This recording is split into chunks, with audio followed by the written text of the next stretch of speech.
Hello বন্ধুরা, তোমরা কেমন আছো? দেখো, 3টে কাঁচা তেঁতুল নিয়েছি আর মানে মুখের অংশে লাউ নিয়েছিলাম। সেটা আমি ত্রিভুজ আকারে কেটে নিয়েছিলাম।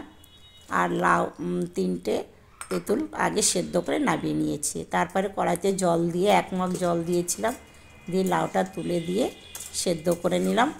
শুধু জলের উপর দিয়ে সেদ্ধ করে নিচ্ছি। ঢেকে দিয়েছিলাম, ঢাকনা তুলে নাড়াচাড়া করে নিলাম। করে নিয়ে দেখলাম সেদ্ধ হয়ে এসেছে। এবার তেঁতুলটা ভালো করে চটকে নিয়ে ছাকনা দিয়ে ভালো করে তেঁতুলটা ছেঁকে নিলাম। ছেঁকে নিয়ে এবার তেঁতুলের জলটা দিয়ে দিলাম।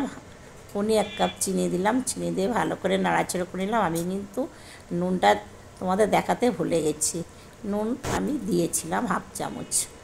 উপরে যে চিনির গাজাগুলো ছিল সেগুলো একটু খুন্তি দিয়ে ফেলে দিলাম। কড়া পরিষ্কার করে সাদা তেল দিলাম, একটা শুকনো লঙ্কা, 2টো এলাচ আর 1/2 চামচ দিলাম সর্ষে ফোড়ন দিয়ে দিলাম। তারপরে একটু নাড়াচাড়া করে উপর থেকে কিশমিশ দিলাম আর কাজু বাদাম দিলাম। এই যে রান্নাটা যে এত টেস্টি হয়েছিল, আমি ভাবতেই পারিনি যে এত ভালো লাগবে লাউয়ের এই রেসিপিটা। উপর থেকে 1/2 চামচ ঘি দিলাম আর একটা পাতিলেবুর রস দিলাম। এই রান্নাটি যদি তোমাদের ভালো লেগে থাকে বন্ধুরা, আমার চ্যানেলে লাইক, শেয়ার, সাবস্ক্রাইব, কমেন্ট করে দিও। ধন্যবাদ বন্ধুরা।